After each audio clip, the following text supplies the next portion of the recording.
الحمد لله نحمده ونستعينه ونستغفره ونؤمن به ونتوكل عليه ونعوذ بالله من شرور أنفسنا ومن سيئات أعمالنا من يهده الله فلا مضل له ومن يضلله فلا هادي له ونشهد أن لا إله إلا الله وحده لا شريك له ونشهد أن سيدنا ومولانا محمدا عبده ورسوله أما بعد فقد قال الله تبارك وتعالى في كلامه المجيد والفرقان الحميد أعوذ بالله من الشيطان الرجيم بسم الله الرحمن الرحيم لقد من الله على المؤمنين إذ بعث فيهم رسولا من أنفسهم يتلو عليهم آياته ويزكيهم ويعلمهم الكتاب والحكمة وإن كانوا من قبل لفي ضلال مبين صدق الله العظيم قال الله تعالى في شان حبيبه مخبرا وآمرا إن الله وملائكته يصلون على النبي يا أيها الذين آمنوا صلوا عليه وسلموا تسليما اللهم صل على سيدنا ومولانا محمد وعلى آل سيدنا ومولانا محمد وبارك وسلم الصلاة والسلام عليك يا رسول الله وعلى آلك وأصحابك يا حبيب الله الصلاة والسلام عليك يا شفيع المذنبين وعلى آلك وأصحابك يا رحمة للعالمين. سامعین محترم، ربیع الاول شریف کا مہینہ آ گیا ہے.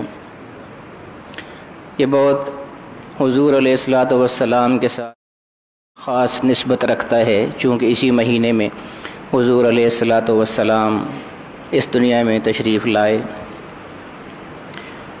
اور جس طرح رمضان شریف آتا ہے، ایک بہت بابرکت مبارک مہینہ ہے رمضان شریف، تو آپ دیکھتے ہیں، محسوس کرتے ہیں کہ پوری فضا جو ہے وہ نورانی ہوئی ہوتی ہے رمضان شریف میں.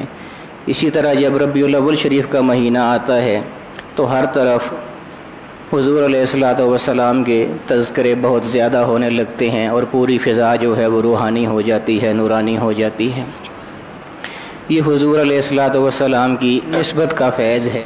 حضور کی تشریف آوری کے حوالے سے لوگ محافل منعقد کرتے ہیں، میلاد کی محفلیں ہوتی ہیں. اور اصل میں بات یہ ہے کہ ہم اگر کلمہ شریف کو دیکھیں تو لا الہ الا اللہ محمد الرسول اللہ، اس بات کو سمجھنے کی ضرورت ہے کہ کلمے میں دو چیزیں بیان کی گئی ہیں. ایک اللہ رب العالمین کی الوہیت اور وحدانیت کہ لا الہ الا اللہ، اللہ کے علاوہ کوئی معبود نہیں ہے، کسی اور کی عبادت کرنا جائز نہیں ہے، کسی اور کو الہ ماننا جائز نہیں ہے، کسی اور کو رب ماننا جائز نہیں ہے.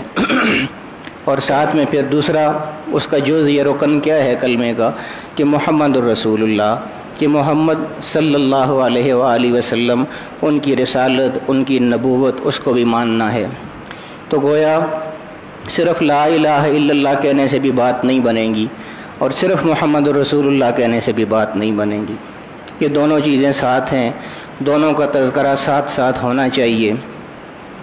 اگر دوسرا کلمہ آپ دیکھیں، شہادت والا جو کلمہ ہے، اس میں بھی یہی بات ہے کہ اشہد ان لا الہ الا اللہ و اشہد ان محمدً عبدہ و رسولہ، کہ میں گواہی دیتا ہوں کہ اللہ رب العالمین واحد یکتا ذات ہے، کوئی اور الہ نہیں ہے، اور میں گواہی دیتا ہوں کہ محمد صلی اللہ علیہ وسلم اللہ کے رسول ہیں، اللہ کے بندے ہیں اور اللہ کے رسول ہیں.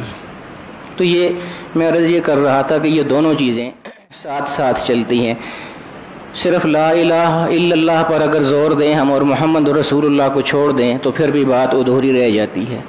اور صرف محمد رسول اللہ کریں، لا الہ الا اللہ کو یکسر چھوڑ دیں، وہ بھی بات ادھوری رہ جاتی ہے. بات تب ہی مکمل ہوگی جب لا الہ الا اللہ بھی ساتھ ہوگا اور محمد رسول اللہ بھی ساتھ ہوگا. حضور علیہ الصلوۃ والسلام کی آمد کے حوالے سے جو محافل منعقد کی جاتی ہیں،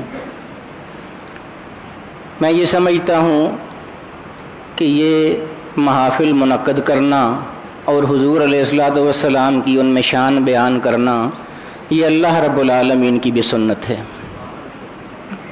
میں آپ کو بتاتا ہوں، قرآن کریم میں کچھ آیات ہیں جن کو میثاق نبیین کہا جاتا ہے۔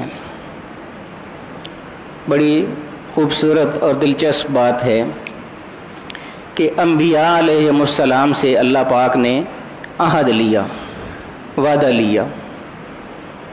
یہ اس وقت کی بات ہے جب یہ کائنات بنی ہی نہیں تھی۔ حضور علیہ الصلوۃ والسلام کی محفل کی بات ہو رہی ہے، تو میں آپ کو یہ بتا رہا ہوں کہ یہ محفلیں کب سے ہو رہی ہیں، حضور علیہ الصلوۃ والسلام کا تذکرہ کرنے والی۔ جب یہ کائنات بنی ہی نہیں تھی اس وقت بھی حضور علیہ الصلوۃ والسلام کی تعریف ہو رہی تھی، اور کون کر رہا تھا؟ اللہ رب العالمین تعریف فرما رہا تھا، اور سننے والے کون تھے؟ انبیاء کرام سامنے سارے بیٹھے ہوئے تھے۔ وہ قرآن کی آیت ہے، کوئی قصہ کہانی نہیں ہے۔ وَإِذْ أَخَذَ اللَّهُ مِيثَاقَ النَّبِيِّينَ، اللہ رب العالمین نے انبیاء سے جب وعدہ لیا، کائنات بننے سے پہلے سارے انبیاء کو جمع کیا اللہ رب العالمین نے، ایک محفل پوری منعقد فرمائی۔ لَمَا آتَيْتُكُم مِّن كِتَابٍ وَحِكْمَةٍ، اللہ رب العالمین نے تمام انبیاء کو جمع کر کے فرمایا کہ میں تم سب کو کتاب بھی دوں گا اور حکمت اور دانائی بھی عطا کروں گا۔ یہ تمام انبیاء کو اللہ پاک فرما رہا ہے کہ میں تم سب کو تمہاری کتابیں بھی دوں گا، جس طرح حضور علیہ الصلوۃ والسلام کی کتاب قرآن کریم ہے، اس طرح سب انبیاء کو کتابیں عطا ہوئی ہیں، صحائف عطا ہوئے ہیں۔ تو اللہ نے فرمایا کہ میں تم کو کتابیں بھی عطا کروں گا، وہ حکمہ اور حکمت بھی عطا کروں گا، دانائی بھی عطا کروں گا، عقل مندی بھی عطا کروں گا۔ یہ سارا کچھ ہوگا اور ایک دنیا تم کو ماننے والی ہو جائے گی۔ ہر نبی کے اپنے اپنے پیروکار ہوں گے جو اس کو ماننے والے ہوں گے، تو نبی ہی لاکھوں میں ہیں تو ان کو ماننے والے کتنے زیادہ ہو جائیں گے۔ لیکن بے شک یہ سارے بھی ہو جائیں، جتنے لوگ بھی ہو جائیں، لما آتیتکم من کتاب و حکمہ ثم جاءکم رسول، پھر تمہارے اندر ایک عظیم الشان رسول آئے گا، ایک بہت بلند ہستی آئے گی، پھر کیا کرنا ہوگا؟ لتؤمنن بہ ولتنصرن، بے شک وہ تمہاری نبوت اور تمہاری رسالت اپنے عروج پر ہوگی، اس وقت تمہیں ماننے والی مخلوق بھی اس وقت بہت زیادہ ہوگی۔ لیکن جب وہ عظیم الشان رسول آئے گا تو پھر کیا کرنا ہوگا؟ تمہیں اپنے سر سے نبوت کے تاج اتار دینے ہوں گے، لتؤمنن بہ ولتنصرن، اس عظیم رسول پر ایمان لانا ہوگا اور اس کی خدمت گزاری کرنی ہوگی۔ نعرہ تکبیر، نعرہ رسالت، شان رحمت العالمین، حضرت پیرزادہ جی۔ یہ اللہ رب العالمین نے خطاب فرمایا انبیاء سے، حضور علیہ الصلوۃ والسلام کی شان بتائی۔ اب سوچنے کی بات یہ ہے کہ اللہ رب العالمین سے تو کوئی بات مخفی نہیں ہے، اس نے انبیاء کو جمع کر کے یہ کیوں کہا کہ جب وہ آئے تو تمہیں خدمت گزاری کرنی ہوگی؟ اللہ کے تو علم میں ہے کہ وہ تو خاتم النبیین ہیں، انہوں نے تو سب سے آخر میں آنا ہے، انہوں نے تو کسی نبی کے زمانے میں آنا ہی نہیں ہے، یہ تو ہمیں نہیں معلوم ہو سکتا، اللہ کو تو ہر چیز معلوم ہے۔ تو پھر اللہ رب العالمین نے یہ اہتمام کیوں فرمایا تھا؟ تو علماء فرماتے ہیں کہ اس کی وجہ یہی ہے کہ یہ بے شک وہ ان انبیاء کے دور میں حضور نے نہیں آنا تھا، لیکن اللہ رب العالمین یہ چاہتا تھا اور اس نے یہ اہتمام فرمایا تھا کہ چونکہ ان انبیاء کے زمانے میں میرے نبی نے نہیں آنا، لیکن ان کو معلوم تو ہونا چاہیے کہ اس کا مقام اور مرتبہ بعد میں کیا ہوگا، اس لیے اس نے اس محفل کا اہتمام کیا کہ جو ہی جیسے سورج نکلتا ہے تو سارے ستارے مان پڑ جاتے ہیں، اسی طرح جب وہ میرا محبوب آئے گا تو تم سب مان پڑ جاؤ گے، تمہاری نبوت مان پڑ جائے گی۔ تو یہ حضور علیہ الصلوۃ والسلام کے تذکرے اللہ رب العالمین بھی فرماتا رہا ہے، یہی تذکرے ہمارے نعت خوان بھائی آج بھی نعت کی صورت میں کرتے ہیں۔ اس میں ایک فرق سمجھ لیجئے کہ نعت کا معنی ہوتا ہے تعریف بیان کرنا، کسی کے وصف بیان، نعت اور وصف کا ایک ہی معنی ہے، کسی کی تعریف کرنا۔ پھر نعت کی آگے دو قسمیں ہو جاتی ہیں، ایک لغوی نعت ہوتی ہے اور ایک اصطلاحی نعت ہوتی ہے۔ لغوی نعت وہ ہوتی ہے جس میں منظوم کلام نہیں ہوتا، اشعار نہیں ہوتے، اور اصطلاحی نعت وہ ہوتی ہے جو منظوم کلام ہوتی ہے، اشعار ہوتے ہیں، جس طرح آپ سب لوگ نعتیں سنتے ہیں، یہ اصطلاحی نعت ہوتی ہے۔ اور لغوی نعت وہ ہے جو منظوم کلام کے بغیر ہو، جس میں شاعری نہ ہو، جس طرح اللہ رب العالمین حضور کی نعت بیان کرتا ہے، تعریف بیان کرتا ہے، تو اللہ بھی گویا حضور علیہ الصلوۃ والسلام کی نعت بیان فرماتا ہے، وہ لغوی نعت کہلاتی ہے۔ اور جو ہمارے نعت خوان بھائی شعروں کی صورت میں پڑھتے ہیں، یہ اصطلاحی نعت ہوتی ہے، لیکن ہوتی نعت ہی ہے، ہوتا وہی ہے جو وصف حضور علیہ الصلوۃ والسلام کا بیان کیا جاتا ہے۔ اگر کوئی نعت خوان اس کو شعر میں ادا کرے گا تو اس کو اصطلاحی نعت کہا جائے گا، اور لغوی نعت اس وقت کہا جائے گا جب اللہ رب العالمین حضور کی تعریف فرما رہا ہوگا۔ تو چاہے لغوی نعت ہو یا اصطلاحی نعت ہو، حضور علیہ الصلوۃ والسلام کے وصف بیان کرنا ہے۔ نعت کا معنی حضور کی تعریف کرنا، چاہے وہ لغوی ہو، اللہ کر رہا ہو، یا اصطلاحی ہو، بندہ کر رہا ہو، نظم کی شکل میں کر رہا ہو، لیکن معنی کیا ہے؟ حضور علیہ الصلوۃ والسلام کی تعریف کرنا۔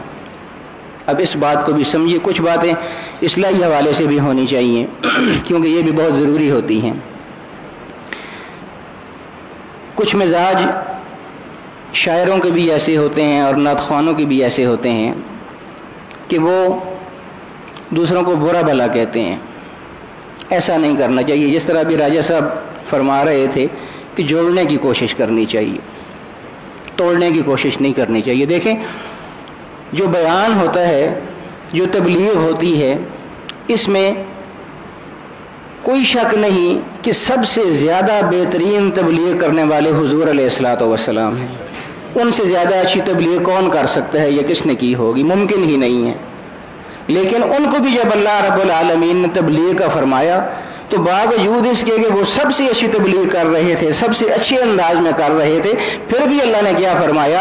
ادعو الی سبیل ربک بالحکمت والموعظۃ الحسنہ، میرے بندوں کو جب دین کی تبلیغ کریں تو ان کو حکمت کے ساتھ، دانائی کے ساتھ اپنی طرف بلائیں، والموعظۃ الحسنہ، اور بہت عمدہ گفتگو کر کے ان کو اپنی طرف بلائیں۔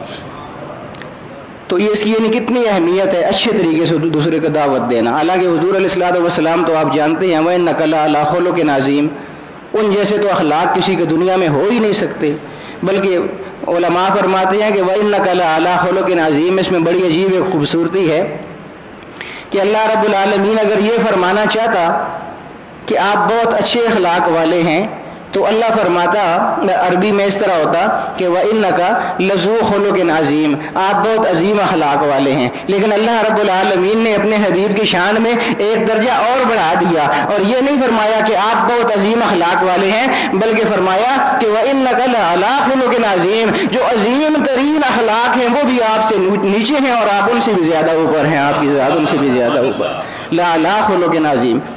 تو وہ خلق عظیم والی ہستی، ان کو بھی اللہ رب العالمین نے یہ فرمایا کہ ادعو الی سبیل ربک بالحکمت والموعظۃ الحسنہ، بہت عمدہ طریقے سے تبلیغ فرمائیے، بہت اچھے انداز میں لوگوں کو اپنی طرف بلائیے۔ تو میں عرض یہ کر رہا تھا کہ یہ کچھ شاعری ایسی ہوتی ہے جو دوسروں کو نقصان دیتی ہے۔ مثال کے طور پر میں آپ کو بتاتا ہوں، میرے بہت سارے ایسے دوست ہیں جو دیوبندی ذہن کے ہیں، یہ ہمارے فرقے بھی ہیں نا، بریلوی، دیوبندی وغیرہ، دیوبندی ذہن کے ہیں، عام طور پہ مشہور ہے یہ گستاخ ہیں، ایسا نعت نہیں سنتے، فلاں ہیں، لیکن ایسا نہیں ہوتا۔ بہت سی باتیں ایسی ہوتی ہیں جو ویسے پھیل جاتی ہیں، یا اگر کوئی ایک آدمی کرتا بھی ہے تو اس کا یہ مطلب نہیں ہوتا کہ وہ سارے ایسے ہیں۔ مثال کے طور پہ میں اپنی آپ کو مثال دیتا ہوں، بریلویوں کی مثال آپ کو دیتا ہوں۔ اعلیٰ حضرت کے نزدیک، اعلیٰ حضرت رحمۃ اللہ تعالیٰ علیہ فاضل بریلوی، ان کے نزدیک سجدہ عبادت کسی اور کے لیے اگر کیا جائے تو کفر ہے، یعنی بندہ کافر ہو جاتا ہے، کسی اور کو اگر اللہ کی طرح آدمی سجدہ کرے کافر ہو جاتا ہے۔ لیکن سجدہ تعظیمی جس طرح بعض مریدین ہوتے ہیں اپنے پیروں کو کر دیتے ہیں یا قبر کو کئی لوگ کر دیتے ہیں، یہ تعظیم کا سجدہ ہے، یہ اس کو اپنا رب نہیں مان رہے، الہ نہیں مان رہے، اس سے بندہ کافر تو نہیں ہوتا، لیکن یہ سجدہ کرنا بھی شریعت میں حرام ہے۔ اب یہ بات واضح ہو گئی آپ پر کہ سجدہ کوئی بھی ہو، وہ ٹھیک نہیں ہے۔ ایک تو آدمی کو کافر کر دیتا ہے جو اللہ کے مقابلے میں کیا جائے، اور دوسرا جو کسی تعظیم کے لیے کیا جائے وہ بھی کفر تو نہیں ہے لیکن وہ حرام ہے، سجدہ کرنا حرام کا ارتکاب کرے گا انسان۔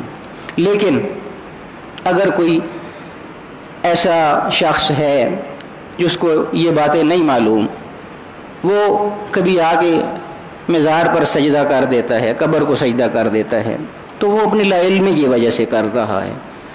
اب اس کے اس عمل کو ہم یہ تو کہہ سکتے ہیں کہ اس نے یہ غلط کام کیا ہے، لیکن یہ نہیں کہہ سکتے کہ بریلوی سارے غلط ہو گئے ہیں، کیونکہ سارے بریلوی تو ایسا نہیں کرتے۔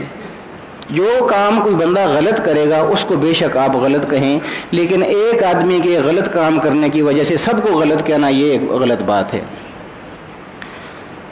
تو میں یہ عرض کر رہا تھا کہ بہت سارے دیوبندی دوست ہیں میرے، دیوبندی ذہن کے ہیں، اور یہ فرقے ویسے ہی بنے ہوئے ہیں۔ آپ دیکھیں، اگر پرانے آپ دیکھیں ان کے جو علماء ہوئے ہیں، ائمہ ہوئے ہیں، وہ بڑے حضور علیہ الصلوۃ والسلام کے ساتھ عقیدت کا تعلق رکھنے والے لوگ ہوئے ہیں۔ غلطیاں انسان سے ہوتی ہیں، انسان خطا کا پتلا ہے، یہ نہیں کہ غلطی کسی سے نہیں ہو سکتی، غلطی سے صرف انبیاء ہوتے ہیں، محفوظ ہوتے ہیں۔ انسان کوئی بھی ہے اس سے غلطی ہو جاتی ہے، کیونکہ ہماری فطرت میں غلطی کرنا شامل ہے۔ تو کئی دفعہ ایسا ہوتا ہے کہ میں کسی محفل میں جاتا ہوں تو میرے ساتھ کئی ایسے دیوبندی دوست ہیں جو خود مجھے کہا کرتے ہیں کہ کوئی محفل نعت ہو تو ہم کو بھی آپ ساتھ لے کے جایا کریں۔ یہ ایک اچھی بات ہے، وہ میرا ایک انداز ہے جس کی وجہ سے وہ مجھے پسند کرتے ہیں، میرے ساتھ جانا پسند کرتے ہیں۔ اب ہوتا یہ ہے کہ ہم کسی سٹیج پہ گئے، وہاں پر محفل نعت ہو رہی ہے۔ پہلے تو میں آپ کو بتا رہا تھا کہ نعت کا معنی کیا ہے۔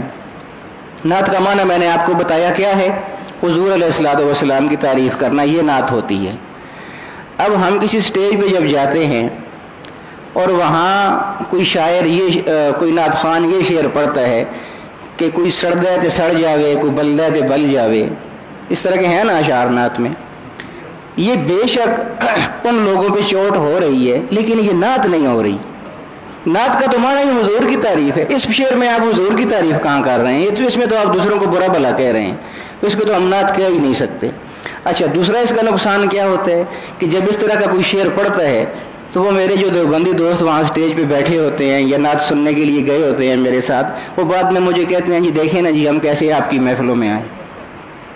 اب دیکھیں نا وہ فائدہ ہو رہا ہے کہ نقصان ہو رہا ہے؟ اگر حقیقتاً آپ دیکھیں تو وہ نقصان ہو رہا ہے، یعنی آپ خود لوگوں کو دور بھگانے کی کوشش کر رہے ہیں۔ لوگ آپ کی طرف آنا چاہتے ہیں اور آپ نے اپنے رویے کی وجہ سے ان کو اپنے سے دور بھگا دیتے ہیں۔ اس کی میں آپ کو ایک اور مثال دیتا ہوں۔ یہ میں عرض اس حوالے سے کر رہا ہوں نا کہ قریب آنے دیا کریں، دور نہ بھگایا کریں ان کو۔ ہماری خانقاہ شریف میں ایک شخص آئے تھے، کافی پرانی بات ہے، اس وقت یہ دنداسا جو ہوتا ہے اس کی سمگلنگ کا دور تھا۔ جنگلات سے دنداسا نکالتے تھے اور اس کو سمگل کرتے تھے، چونکہ پابندی تھی ادھر لے جانے کی، تو وہ سمگلنگ کیا کرتے تھے پھر اس کی۔ وہ بہت بڑے سمگلر، وہ شخص بہت بڑا سمگلر تھا جو یہاں آیا تھا اور دنداسے کی سمگلنگ کرتا تھا۔ اب سمگلنگ ظاہر ہے حرام ہے، منع ہے، لیکن وہ خانقاہ شریف آیا، ہم لوگوں کو تو نہیں معلوم تھا کہ یہ کیا کام کرتا ہے۔ یہاں آیا تو حضرت صاحب سے اس نے عرض کی کہ میں کچھ دن یہاں خانقاہ شریف میں رہنا چاہتا ہوں۔ حضرت صاحب نے فرمایا کہ ٹھیک ہے، سارے لوگ آتے رہتے ہیں، رہو، تم بھی رہو، جس طرح باقی لوگ رہتے ہیں رہ سکتے ہو، کوئی مسئلہ نہیں ہے۔ وہ بندہ ایک ہفتہ یہاں پہ رہا خانقاہ شریف میں، پھر اس نے کچھ مطمئن ہوا خانقاہ شریف کے معمولات سے، تو ایک ہفتے کے بعد حضرت سے پھر عرض کی جی کچھ دن اور رکنا چاہتا ہوں اگر آپ اجازت دیں تو۔ انہوں نے فرمایا کوئی بات نہیں ہے، رہو، جتنا دل کرتا ہے رہو۔ 15-20 دن وہ یہاں پہ رہا۔ اس دوران جو خانقاہ شریف کے پرانے لوگ ہیں، بڑے مخلص تعلق والے لوگ، انہوں نے حضرت صاحب کو یہ بات بتائی کہ یہ آپ نے کس قسم کا آدمی خانقاہ شریف میں رکھا ہوا ہے، یہ تو بہت بڑا سمگلر ہے اور یہ تو مستقل یہاں خانقاہ شریف میں آپ نے رکھ لیا ہے۔ اب دیکھیں بڑے لوگوں کے بڑے انداز ہوتے ہیں۔ حضرت صاحب نے اس کی وہ سمگلنگ اور اس چیز پر توجہ ہی نہیں دی، حضرت صاحب نے وہ جو ہمارے مخلص لوگ تھے جنہوں نے بڑی اچھی بات کی تھی کہ ایک بدنام آدمی ہے اس کو آپ نے کیوں خانقاہ شریف میں، اپنے طور پہ وہ اچھی بات کر رہے تھے، لیکن حضرت صاحب نے ان سے فرمایا کہ بات یہ ہے کہ یہ جو خانقاہیں ہوتی ہیں یہ کس لیے ہوتی ہیں؟ اس لیے ہوتی ہیں کہ جو لوگ دین سے دور ہیں ان کو دین کی طرف لایا جائے۔ یہ نیک لوگوں کے لیے تو ہے ہی نہیں ہے، نیک لوگ تو اپنا گھر میں بیٹھ کے بھی نیکیاں کر لیتے ہیں، یہ خانقاہیں تو بنی ہیں ایسے لوگوں کے لیے جو نیکیاں نہیں کر سکتے ہیں، وہ خانقاہ میں آئیں تاکہ ان کی اصلاح ہو سکے۔ کتنا عظیم جواب ہے آپ دیکھیں، اور ان کی دور اندیشی دیکھیں آپ حضرت صاحب کی، میں حیران ہوتا ہوں۔ اس بندے کا آج تک خانقاہ شریف، میں نام نہیں لیتا اس کا، آج تک اس کا تعلق ہے، اور وہ خود یہ بیان کرتا ہے، میرے سامنے اس نے یہ کہا تھا کہ جب تک میں خانقاہ شریف نہیں آیا تھا میرے پاس پیسے کی فراوانی تھی، اس وقت چونکہ اسمگلنگ کرتا تھا، بہت زیادہ پیسہ تھا میرے پاس، اتنا پیسہ تھا کہ مجھے خود نہیں معلوم تھا میرے پاس کتنی دولت ہے۔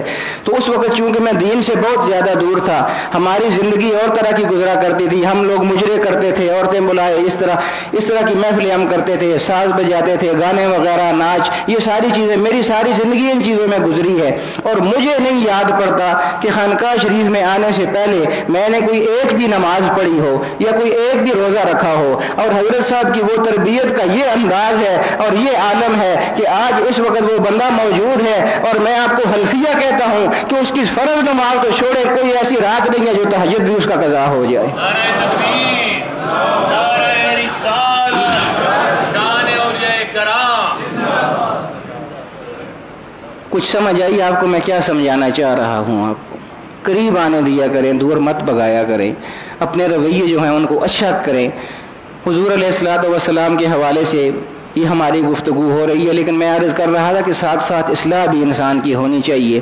ہمیں کسی کو برا بھلا کہنے کی ضرورت نہیں ہے، اگر کوئی برائی کرتا ہے تو اللہ اس کو دیکھ رہا ہے، سزا جزا کا معاملہ اللہ کے پاس ہے، کوئی غلط کرے گا اللہ اس کو خود سزا دے گا، ہمیں کچھ کہنے کی یہ نہیں ہے کہ ہم کسی کو برا کہیں گے تب اللہ اس کو سزا دے گا۔ ہو سکتا ہے کسی کو ہم برا سامنے کہہ رہے ہوں لیکن اس کے دل میں اللہ کے لیے، رسول کے لیے بہت زیادہ محبت ہو، ہم دلوں کے حال تو نہیں جانتے، اس لیے ہمیں کوئی حق نہیں ہے کہ ہم کسی کو برا بھلا کہتے رہیں۔ اس لیے کوشش کیجئے، اصلاح کی کوشش کیجئے، ہمیشہ لوگوں کو پاس لانے کی کوشش کیجئے، لوگوں کو جوڑنے کی کوشش کیجئے۔ حضور علیہ الصلوۃ والسلام کی زندگی ہمارے سامنے ہے، لقد کان لکم فی رسول اللہ اسوۃ حسنہ۔ اللہ رب العالمین کیا فرماتا ہے کہ تمہارے پاس حضور علیہ الصلوۃ والسلام کی ذات کے حوالے سے ایک بہترین نمونہ موجود ہے۔ زندگی کے ہر معاملے میں، ہر شعبے میں آپ حضور علیہ الصلوۃ والسلام کی تعلیمات کو دیکھیں، آپ کیا کرتے تھے؟ حضور علیہ الصلوۃ والسلام کب کسی کو برا بھلا کہتے تھے؟ آپ سب لوگ واقعات سنتے نہیں رہتے ہیں، وہ طائف والوں نے کیا کچھ کیا تھا حضور کے ساتھ، لہو لہان کر دیا تھا حضور کا جسم، حضور کے جوتے تک خون سے بھر گئے تھے اس وقت۔ آپ کیا سمجھتے ہیں حضور علیہ الصلوۃ والسلام کے پاس کوئی اختیارات نہیں تھے؟ جب یہ عالم تھا، جب حضور علیہ الصلوۃ والسلام کو طائف والوں نے زخمی کیا تھا تو اللہ نے ملائکہ بھیجے تھے حضور علیہ الصلوۃ والسلام کے پاس، اللہ تو دیکھ رہا تھا کہ میرے محبوب کے ساتھ کیا ہو رہا ہے۔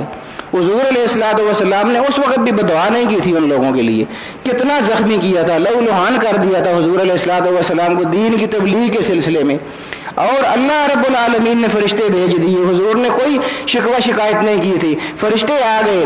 ایک فرشتے نے آ کے عرض کی کہ یا رسول اللہ میں پہاڑوں کا فرشتہ ہوں، اگر آپ اجازت دیں، آپ اشارہ فرمائیں، میں طائف کے جو پہاڑ ہیں ان کو آپس میں جوڑ کے ان کو چکنا چور کر دیتا ہوں پوری بستی کو۔ اور جو ہواؤں والا فرشتہ ہے اس نے آگے عرض کی کہ یا رسول اللہ مجھے بھی اللہ رب العالمین نے اختیار دے کے بھیجا ہوا ہے کہ جیسے میرے محبوب فرمائیں ویسے ہی کر دینا ہے، میں ہواؤں کو کنٹرول میں کرتا ہوں، آندھی اور طوفان میرے کنٹرول میں ہے، آپ اشارہ فرمائیے، میں ایسی ہوائیں چلاؤں گا جو پٹخ پٹخ کے ان سب کو مار دیں گی۔ اور حضور علیہ الصلوۃ والسلام اس وقت بھی فرما رہے تھے انما بعثت رحمتا، میں لعنت کرنے کے لیے اور بددعائیں دینے کے لیے نہیں آیا ہوں، میں تو اللہ نے مجھے رحمت بنا کے بھیجا ہے، میں تو رحمت بن کے آیا ہوں۔